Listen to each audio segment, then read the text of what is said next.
صباح الفل.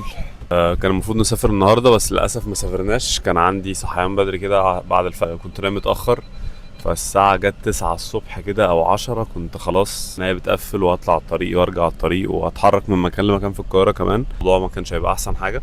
نجل السفر لبكره ان شاء الله. النهارده ان شاء الله كده رايح اجيب رامي. هنحلق يجيلي البيت لان هو بيجهز المحل بتاعه الجديد. رامي من الشخصيات اللي مر بكل المراحل في البيزنس اللي اي حد بيمر فيها. اتعلم الاول وبعد كده اشتغل عند ناس وبعد كده حاول يشارك وبعد كده مرتاحش فبيفتح لنفسه. الكلام ده طبعا كله مش في يوم وليلة، الكلام ده خد سنين كتير يعني. ربنا وفقه دلوقتي بيفتح المحل بتاعه. ان رامي من الاشخاص اللي انا اعرفها اللي عدت على مراحل البيزنس كلها. بدأ يتعلم الاول الحلاقة وبعد كده اشتغل عند الناس فترة كبيرة وبعد كده حاول يشارك عشان يكبر من نفسه وبعد كده مرتاحش في الشراكة او ايا كان فحب يفتح محل لنفسه. فكنت بقول ان انت ايه من الاشخاص اللي يعني في مجالك مريت بكل حاجة. قول لنا كده انت وصلت لايه في المحل. احنا هنعدي جنب المحل دلوقتي باي ذا واي.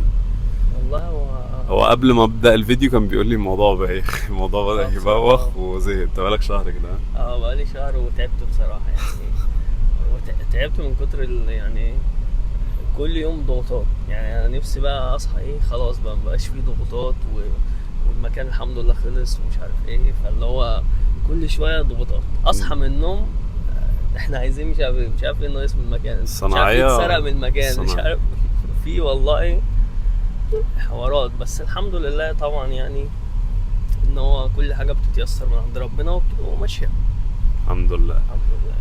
يعني هو تقريبا دلوقتي انت مستني المحل يفتح عشان بصراحة فلوس نفسي تدخل. عايز فلوس عشان تدخل أنا عشان تعبت. ما انا حب الناس فيه هو اللي مخلينا دلوقتي اصلا. يعني خدته من بيت برضه حد صاحبه برضه بيحلق له. يعني الناس ابسط حاجه يا عم انا ايه اللي يخليني اروح واجي واعمل واسوي؟ طب ما انا اروح احلق عند حد تاني والموضوع انتهى. لا، هو الناس حب الناس فيه اللي مخليني اروح له ومخلي غيري وغيري وغيري، مش انا لوحدي، كل الناس تقريبا يعني اللي هو بصراحة تعز يعني عليهم. ناس بتكلمه شوف يا عم انت فين بصراحة حتى. انا المحل كان لسه يعني لسه اللي هو ما ايوه ما زي كانش ما فيه انا اي حاجه حلقت. زي ما انت ايوه حلقت. ايوه والحمد لله الناس كانت بتيجي يعني اللي هو الحمد لله يا ابني. والله يا ودي ابني حاجه والله كانت ده بسطاني كرم من ربنا والله. ودي حاجه كانت بسطاني ان هو دايما يعني ان حتى هو المكان هو اصلا مش جاهز، مش متأهل لأي حاول اوريك حاجة عشان بس ممكن ولا في تكييفات ولا ممكن ما فيش تخيل. بس انا صورت فيديو هناك هحاول احطه. اقسم بالله لا وبجد الموضوع حاجة حلوة. يعني أنا كنت بتبسط جدا لما حد بيرن عليا بيقول لي أنا زحلة مش عارف طب أنا ما عنديش مكان، مش والله ما متاح معايا مكان. يقول لي عادي في مكانك اللي أنت بتعمله. أقول له طب ماشي طالما كده، وأنا ما بقولش لأ بصراحة. خلاص ما انت هتعمل ايه. لا والله كرم ربنا كبير. حب الناس ده لوحده والقبول ده من عند ربنا. ممكن واحد يفضل يحاول يتكلم ويقول ويعمل بس مفيش حتة القبول دي. يعني ربنا الله رامي ربنا يخليك يا حبيبي والله ماشي. رامي الشخصيات برضو بتاعت ربنا قوي، اللي هو كل حاجة الحمد لله. متضايق قرفان حتى الناس حاطة عليه بص الحمد لله أو ما والله شاء الله هتمشي. ما شاء الله. أنت ما تعرفش أنا أصحابي كلهم بيقعدوا يقولوا أنت ما شاء الله عندك دي دي بص. زي عامل إيه.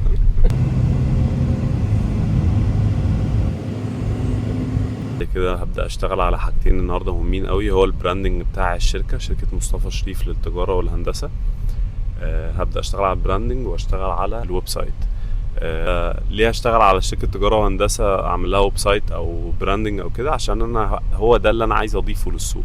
عايز اضيف للسوق ان احنا البرودكتس اللي احنا بنبيعها حتى مش بنصنعها، هي برودكتس لا مصروف عليها ومعمل لها براندنج معمل لها ويب سايت. وحتى لما اجي ربنا يسهل واقدر ان انا اتعرف على شركة او استورد او اعمل اي حاجة، اقدر ان انا يعني اقدم حاجة او افيد حاجة او الناس تحس ان احنا لا مصر فيها ناس بتحط مجهود وفيها ناس بتدي وفيها ناس بتعمل حاجات كتير.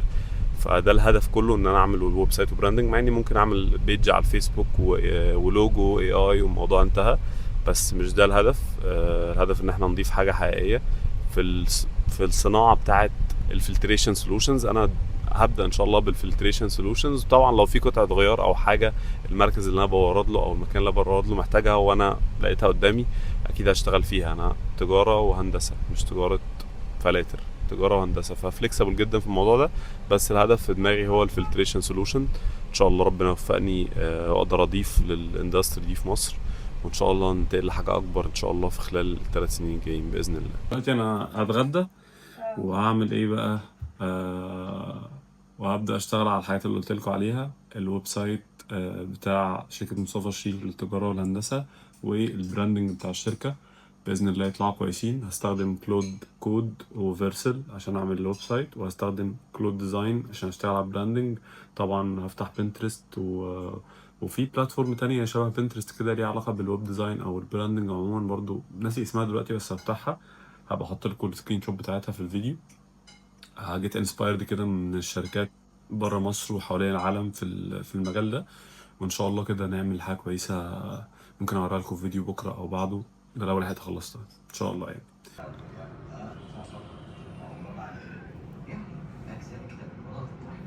انت كداب ابو صلاح فعلا كداب استاذ. انا عمري ما عرفت اخطب وانت ما عرفتش تسمعني. انا عبد الكلام النهارده اول دروس من الحلقه. اقعد ابو صلاح صح، اقف يا